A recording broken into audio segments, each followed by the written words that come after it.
Hi guys, நான் தான் உங்கள் TechBrock. இனி நம்ம எதை பற்றி பார்க்க போகிறோன்னா, ரியல்மியோட தரப்புலேருந்து இப்போ லான்ச் பண்ண போகிறேன் நார்சோ 60 Pro 5G. ஸோ இந்த மொபைலை பற்றி தான் நான் உங்களுக்கு இன்றைக்கி பேச போகிறேன். ஸோ இந்த மொபைலில் வந்து என்ன மாதிரினா, இதை நான் கடைசி சொல்கிறேன், எதோட காப்பிட்டு அண்ணன் தம்பிங்க ஒரே மாதிரி தான் இருக்கிறானுங்க, இன்னும் பேர் தான் மாற்றுறானுங்க. ஓகேல, ஸோ இந்த மொபைலோட ரேட்டு பார்த்தீங்கன்னா இருக்குது ரொம்ப பட்ஜெட் வேரியண்ட்லேயே நல்ல செக்மெண்ட்டில் ரொம்ப ஹை எஃபிஷியன்ஸான ஃபியூச்சர்ஸோட வரப்போகுது. ஸோ அப்படி என்னென்ன ஃபியூச்சர்ஸ் வரப்போகுது நான் உங்களோட ஷேர் பண்ண போகிறேன். நீங்கள் இந்த வீடியோ கடைசி வரைக்கும் பாருங்கள். ஸோ இப்போ வாங்க வீடியோவில் போகலாம்.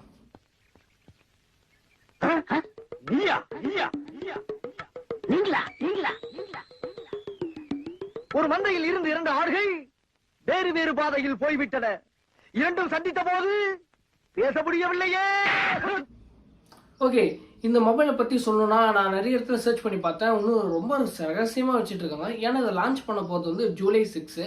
ஸோ இன்னும் 2 நாள் இருக்குது லான்ச் பண்ணுறதுக்கு. அப்படி இழந்து இதான் எல்லாமே வரும்னு வச்சுக்கோங்க. ஓகே, 3 நாள் இருக்குது லான்ச் ஆகிறதுக்கு. ஆனால் இதை பற்றி நான் கொஞ்சம் நம்ம ரிசர்ச் பண்ணி பார்த்ததில் ஸோ இது டிஸ்பிளே பேட்டரி எல்லாம் சொல்லலான்னு பார்த்தா டிஃப்ரெண்ட்டாக இருக்குது. ஏன்னா ஒரு சைட்லையும் சரி ஒரு இதுலையும் சரி, இங்கே ஒரு இடத்துல 6.4ன்றான், இங்கே ஒரு இடத்துல 6.7ன்றான், அந்த மாதிரி மாற்றி சொல்லிட்டு இருக்கானுங்க. ஸோ அதனால் என்னால் எந்த ஒரு கரெக்டான கன்ஃபியூஷனுக்கு வர முடியலை. எதனால நான் வந்து சும்மா அவங்கக்கிட்ட பார்த்துட்டு தப்பாக சொல்லக்கூடாதுல்ல. ஸோ அதனால தான். ஸோ நான் தெரிஞ்சவருக்கு என்னன்னா 6.7ஓட தான் இது வரப்போகுது. அது மட்டும் இல்லாமல் இது ஒரு AMOLED டிஸ்பிளேயோட வரப்போகுது. அது மட்டும் இல்லாமல் இது 128 ரெஃப்ரெஷ் ரேட். அது மட்டும் இல்லாமல் இதில் வந்து கர்வ்டு டிஸ்பிளே பார்த்தீங்கன்னா இருக்கிறதுலே வந்து இதான் ஃபர்ஸ்ட் வரப்போகிற டிஸ்பிளே. அதாவது ஃப்ளாஷிப் லெவலில் வரப்போகிற ஒரு கர்வ்டு டிஸ்பிளே இதுவாக தான் இருக்கும் இந்த செக்மெண்ட்டில். இது மட்டும் இல்லாமல் இதோட கேமராஸ் பார்த்தீங்கன்னா பேக்கில் வந்து ஒரு 2 தான் சொல்லியிருக்காங்க. நான் 3-2 நினைக்கிறேன்.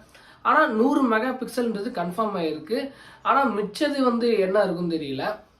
தென் அடுத்ததாக பார்த்தீங்கன்னா ஃப்ரண்ட் வந்து ரொம்ப ரகசியம் வச்சுட்டு இருக்காங்க. ஃப்ரண்ட் அங்கங்கே லீக் ஆகலை. எனக்கு தெரிஞ்சு ஒரு 32 கொடுத்தா உண்மையே நல்லாயிருக்கும். ஆனால் ஒரு 16 கொடுத்தாலும் ஓகே தான். 16 இல்லை 32 உண்மையிலே நல்லாயிருக்கும். அடுத்ததாக பார்த்தா பேட்டரி கெப்பாசிட்டி 5000 தான். இது வந்து இதுதான் வரும்னு கன்ஃபார்மாக சொல்ல முடியாது. இருந்தாலும் ஒரு 5000 எப்படியும் போல ஒரு இந்த ரேஞ்சில் 5000 தான். ஸோ 5000க்கு எனக்கு தெரிஞ்சு ஒரு 120 இல்லைனா ஒரு 67 வாட்ஸ் அதுக்கு மேலே அதுக்குள்ளே தான் எனக்கு தெரிஞ்சு சார்ஜர் வரப்போகுது. இதெல்லாம் இல்லாமல் வேற என்ன விஷயம் இதில் இருக்க போகுதுன்னா ஸ்டோரேஜ். ஸோ இதுதான் ரொம்ப பேசப்பட்டிருக்கு. அவங்க வந்து எதை அவங்க ஃபர்ஸ்ட்லாம் ரியல்மி வந்து கேமரா தான் காமிச்சு நம்மளை காட்டிகிட்டு இருப்பானுங்க. இப்போ என்னன்னா ஸ்டோரேஜ் வச்சு நம்மளை வந்து ஈர்க்கிறாங்க. அதாவது என்னன்னா இந்த பட்ஜெட்டில் வேர்ல்டுலேயே எந்த ஸ்மார்ட் ஃபோன் பிராண்ட்லையும் இப்படி கொடுக்கலன்னு சொல்கிறாங்க. அப்படி என்னப்பா அப்படி ஸ்டோரேஜ் கேட்டீங்க. 1 TBக்கான ஒரு ஸ்டோரேஜ், 24 GBக்கான ரேம். ஸோ இது கேட்க சொல்ல நமக்கே ஆச்சரியமாக இருக்குல்ல. அப்போ ரேட்டுக்கு வரும். ஸோ இந்த 24 GBக்கான ரேம், அதாவது 24 GB ரேம் தான் வரப்போதான் இருந்துச்சு. அப்படியே வராது. ஸோ 12 GB ரேம் வரும். மிச்சம் 12 GB வந்து இந்த டைனமிக் ரேம்னு சொல்லுவாங்க. ஸோ டைனமிக் ரேம்னா நமக்கு தெரியும், இப்போ யூஸ்வலாக தெரியும்ல, அந்த 8 GBனா அதோட எக்ஸ்ட்ரா ஒரு 2 GB போட்டால் ஒரு 10 GB அந்த ரேம் எக்ஸ்பென்ஷன்ஸ். ஸோ அந்த மாதிரி தான் இது இருக்கும். அப்படி தான் இது பண்ண முடியும். ஏன்னா 24 GB வந்து ரேம் கொடுக்கறது கொஞ்சம் வந்து யோசிக்கிற மாதிரி தான் இருக்குது. பட் ஆனால் இது இப்படி தான் வரப்போகுது. ஆனால் ஸ்டோரேஜ் மட்டும் 1 TB கன்ஃபார்ம் ஆகிருக்கு. ஸோ இது வந்து ப்ரோவில் மட்டும் தான், 60ல் கிடையாது. ப்ரோவில் மட்டும் தான் இவங்க லான்ச் பண்ணுறேன் அப்படின்னு சொல்லியிருக்காங்க. ஒருவேளை 60 இருக்காதுன்னு நினைக்கிறேன். எனக்கு தெரிஞ்சு 60 ப்ரோவில் தான் இருக்க போகுது. அடுத்ததாக பார்த்தீங்கன்னு வச்சுக்கோங்களேன், இதோட விலை எவ்வளோ இருக்குன்னு சொல்கிறாங்கன்னா 20,000 ரூபாயிலேருந்து 25,000 ரூபாய்க்குள்ள வரும்னு சொல்கிறாங்க. ஸோ 20,000 ரூபாய் 25,000 ரூபாய்க்குள்ள இந்த ஃபோன் யாராவது வாங்குவீங்களா கேட்டீங்கன்னு வச்சுக்கோங்களேன். ஏய், என்னை வச்சு ஒன்றும் காமெடி பண்ணலையே. நானே ஒன்றுமே இல்லைங்க, நல்லா இருக்கு. இப்போ 11 Pro பார்த்தீங்கன்னா ஒரு 27க்கு ஒரு ஹை பட்ஜெட்டாக இருந்தாலும் கொஞ்சம் ஸ்டோரேஜ் விஷயத்தில் வந்து இவங்க அதிகம். ஆனால் கேமரா விஷயத்தில் அது நல்லா இருக்கு. ஆனால் அதே வேலைக்கு நான் ஒரு 22 ரூபாய் 25 ரூபாய்க்குள்ள அவனுக்கு 1 TBக்கான ஸ்டோரேஜே கொடுக்குறேன். கேமராவும் நல்லா இருக்கும், பேட்டரி கெப்பாசிட்டி ஓகே, டிஸ்பிளேவும் okay, curved display. So 120 refresh rate. So இதெல்லாம் நான் அவனுக்கு தந்துடுறேன் 22 ரூபாய் 25 ரூபாய்க்கு. யாருமே சொல்கிறேன் வாங்காமல் இருக்கவே முடியாது. ஏன்னா இது ஒரு நல்ல ஒரு பட்ஜெட். ஆனால் உண்மையாகவே இதோட ஸ்பெக்கு வந்து எப்படி சொல்கிறது, நம்ம வெளிப்படையாக இங்கே சொல்லிடுறோம். ஆனால் இது ஒர்க்கிங் ஓகே, இதை இவ்வளோ ஃபங்க்ஷன்ஸ் வச்சு இதோட விலையை கம்மி பண்ணியிருக்காங்கன்னா ஒருவேளை ஏதாவது தில்லுமுள்ளு நடக்கும், ஒன் ப்ளஸ்ல நடந்த மாதிரி ஒரு 6 மாதம் 5 மாதம் கழிச்சு ஏதாவது கோடு கீடு வருமோ நமக்கு தெரியாது. அது ஒரு நமக்கு சந்தேகமாக இருக்கு. இதோட ப்ராசஸர் வந்து என்ன சொல்லியிருக்காங்கன்னா மீடியாடெக் டைமென்சிட்டி 7050 சொல்லியிருக்காங்க 6 நானோமீட்டரில். ஆனால் உண்மையாகவே மீடியாடெக் டைமென்சிட்டி 7000 தான் வருமா எனக்கு தெரியல.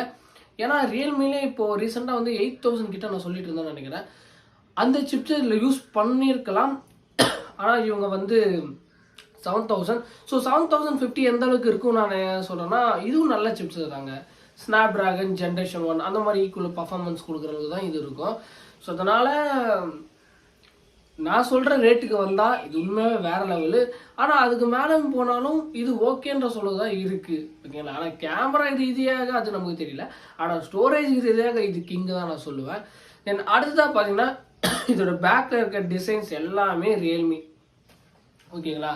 அதாவது நார்சோ சித்தப்பு ஊரே கூடி நின்று அதிசயமா என்ன வேடிக்கை பார்த்தாங்க. பின்ன பார்க்க மாட்டாங்க. இப்படி ஒரு சரியம் பிறந்துருச்சே, இது எப்படி சாகடிக்கலாம்னு பார்த்துருப்பாங்க.